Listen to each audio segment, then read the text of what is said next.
Hello, my lovely child of the internet. It is I, Multi126789, other known as Multi-Man, and welcome back again to another Rune Factory 4 special video, where we finally talk about the power of Prince Points. Or your PP if you're a 5-year-old like myself. Any case. In any case, I'm sorry. Quarantine, you know how it be. But anyways, Prince Points. These are the things that you use to buy stuff or get commands or certain notions in your game. Order! As you're seeing right there, I bought the biggest thing that you can get, which is the National Bath. Let me just tell you, Prince Points are acquired by doing a few things. Either shipping items,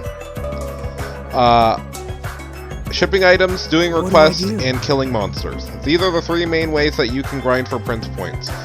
Defeating certain boss monsters will yield you more points than defeating regular mobs.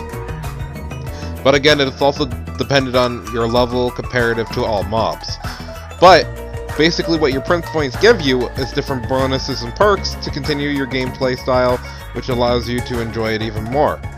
What I just bought, which you won't be able to see until a little bit later in the video, but what I just bought was the most expensive one, and probably the one that you should be working towards to make your last little bit of the final arc just a smooth sail. Because basically, once you buy the National Bath, basically every time you go to the bath now, it will be free and you will not have to spend any money, which for most people is like, oh, well, that's not a big deal. But if you want to consistently make stuff or craft stuff or do stuff in the overworld and not have to worry about your RP or regaining it by eating items, this basically eliminates all of that, because each time you go to the baths during the game, it goes up by an incremental amount. So first time 300, then 500, then I think it goes to 750, and then it keeps going up and up from there. But again, with your Prince Points, you basically can make it so it's free. Also, I have a whole bunch of other things, like being able to see enemies' health and see enemies' levels.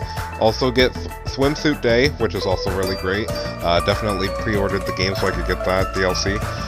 You could also get new furniture, you can get more farmland, barns, you name it. Prince Points is basically the way that expands your game to allow you to continue doing what you do best, which is play video games and feel like you're making progress while still making a lot of different things happen all at the same time.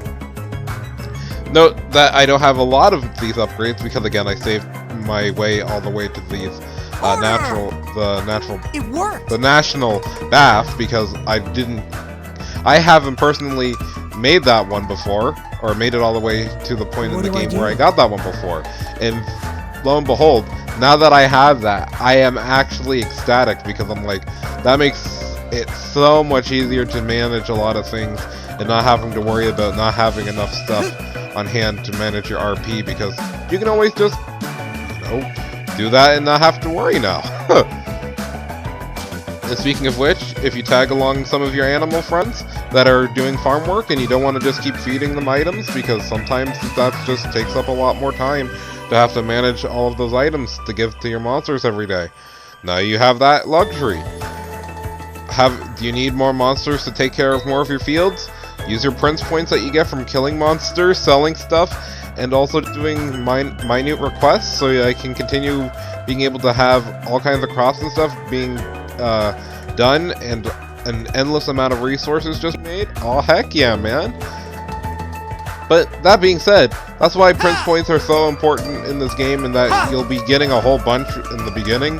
It starts to slow down a little bit during the end, but as you're naturally grinding for either materials or leveling up your skills, it will naturally increase just by the fact of defeating monsters and wanting to sell crops so you can make money, and also be able to just continue resource management. So in the end, Prince Points is like one of those things where it's like in the back of your mind, especially if you're saving up for certain things, and that you don't really have to worry about until you want to spend it and cash out on a whole lot of stuff.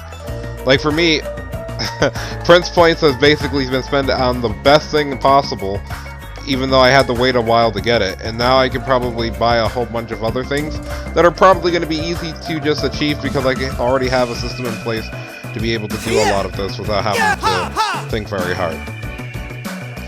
But that being said, guys, I think that's about it for this tips and tricks video. I'm glad that you guys decided to drop by. I guess one other thing is that certain requirements for certain things that you can get for your points also will require, you know, the stuff like I'm doing right now, getting the wood and the stone to throw into your lumber/stone mineral deposit. So do keep that in mind, because I mean, as you're playing through the game, you're probably naturally just throwing that stuff in there when it gets full in your field anyways. But definitely keep that in mind, because along with your friends' points, that is the other thing that is a big thing that you just gotta keep on top of. But you'll probably do naturally, because it becomes a routine after like the first 2 acts of the game. But yeah, guys, that has been everything for me. I have been Multi126789, other known as Multi-Man, and I'll catch you lovely chows of the internet next time for the next Tips and Tricks video. So ciao ciao until then.